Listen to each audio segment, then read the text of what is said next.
Hello and welcome back to Ramblings from the Study. Today I am reminiscing, looking back on that golden age of yesterday, but in my case, lots of yesterdays. And I'm just back from my daily walk with the dogs, and I was taking photographs on my phone. And I'm so used to taking photographs on my phone now, and if I don't like the photograph that I take, I can instantly delete it, or I can edit it so that I look even better than I do. But back in the day, this is when I was reminiscing, I remember the very first camera that I bought, and it was to go on holiday with. It was my first proper holiday. I'm 16 years of age, I think 16 and a half. And I went with my three buddies that I've already mentioned in a previous recording, George, Davy and Eric. We went to Blackpool, four 17 and a half year old boys let loose on Blackpool. I can't really share any more about that holiday, sorry. But I bought a camera for that occasion. And the camera was a very basic, a Fuji, I think. Would that be a make? Fuji? Sounds like a camera make. But I think that was the make that I had. And it was a very basic thing. And you had to buy, this is for my younger audience members, but you had to buy a film roll. And the film roll you would insert in your camera, and it allowed you to take 20, 30, 40? I can't recall. But it would allow you to take, say, 30 photographs. And then what you had to do is, once you finished the roll, you then had to go to Boots the chemist, for example, and get the film processed. And then you had to wait 2 to 3 days, sometimes longer. And you would go back to Boots with your receipt, and you would get your photographs. And that's when you discovered that half the photographs looked like you had your thumb in front of the lens, or you cut someone's head off, not deliberately. And you realised that maybe 30 photographs, there was only about 3 or 4 decent ones. We are spoiled today. The other good thing about when I was reminiscing, when I was thinking about that first camera, and I think even the second camera that I bought, I was still using films. The other thing I was reminiscing on, and I think this was a connection with Boots the chemist, it used to be very popular to make your own wine. And there used to be wine kits that you would often get, not just from Boots the chemist, but from other outlets. And it was like big cans. And there'd be demijohns and tubes and all sorts of weird and wonderful paraphernalia. And I used to make a lot of wine when I was a student first time round. And some of it was delightful. And the other stuff I made, it could take the wallpaper off the walls.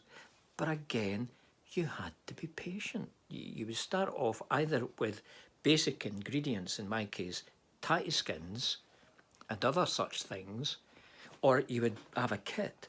But you still had to wait maybe a minimum of 6 weeks before you could try the wine. So that's what I mean. You had to be very patient. And beer was another thing. You could buy it in kits, so you could make your own stuff from going out to your back garden and digging up some turnips. Or maybe I'm getting mixed up with a different story. But so when I was in this reminiscence role, one of the other things that used to be popular was buying bonsai trees. And for those of you who have no idea what I'm talking about, bonsai trees were miniature trees, real plants, but in miniaturized form. And you would cut them, you would prune them, you would water them, you would feed nourishments to the soil, and they would be like tiny trees, but looking like real trees that you would grow in your back garden or in woods, but in a much more miniaturized form. And I used to have, I had a couple, and here's another thing, I have no idea what happened to them. I might still have them. They might be in the garage somewhere. I don't think so, but because that would mean that they haven't been watered for 20 years. they'd be dead. But bonsai trees were very popular, along with the wine making kits, the beer making kits, and buying film rolls. Now, the background to the Bible reading today, which is one of the most popular parables in the Bible, is a wee bit like the bonsai tree. The bonsai tree is a miniaturized real tree. And for those of us who profess a faith, our faith can often be miniaturized. It's still there, but we've reduced it.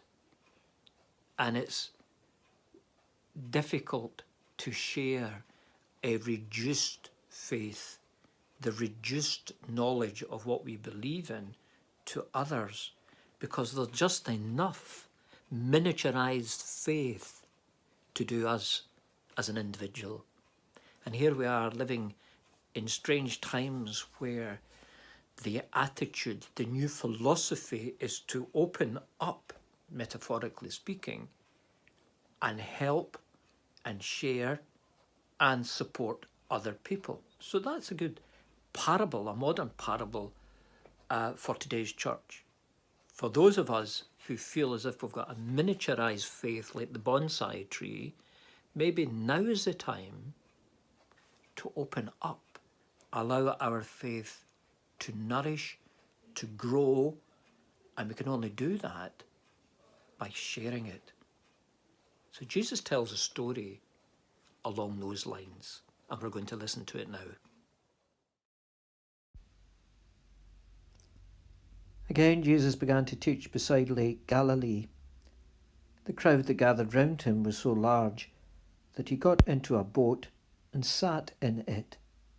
The boat was out in the water, and the crowd stood on the shore at the water's edge. He used parables to teach them many things, saying to them, "Listen, once there was a man who went out to sow corn. As he scattered the seed in the field, some of it fell along the path, and the birds came and ate it up. Some of it fell on rocky ground, where there was little soil. The seed soon sprouted, because the soil wasn't deep. And then, when the sun came up, it burnt the young plants. And because the roots had not grown deep enough, the plants soon dried up. Some of the seed fell among thorn bushes, which grew up and choked the plants, and they didn't produce any corn. But some seeds fell in good soil, and the plants sprouted, grew, and produced corn. Some had 30 grains, others 60, and others 100. And Jesus concluded, "Listen then, if you have ears. Then seek your job with thankfulness and work till further orders. If it's only netting strawberries or killing slugs on borders. And when your back stops aching and your hands begin to harden, you will find yourself a partner in the glory of the garden." O Adam was a gardener, and God who made him sees that half a proper gardener's work is done upon his knees. So when your work is finished, you can wash your hands and pray for the glory of the garden, that it may not pass away, and the glory of the garden, it shall never pass away. Then Jesus asked them, "Don't you understand this parable? How then will you ever understand any parable? The sower sows God's message. Some people are like the seeds that fall along the path. As soon as they hear the message, Satan comes and takes it away. Other people are like the seeds that fall on rocky ground. As soon as they hear the message, they receive it gladly, but it does not sink deep into them, and they don't last long. So when trouble or persecution comes because of the message, they give it up at once. Other people are like the seeds sown among the thorn bushes. These are the ones who hear the message, but the worries about this life, the love for riches, and all other kinds of desires crowds in and choke the message, and they don't bear fruit. But other people are like the seeds sown in good soil. They hear the message, accept it, and bear fruit, some 30, some 60, and some 100.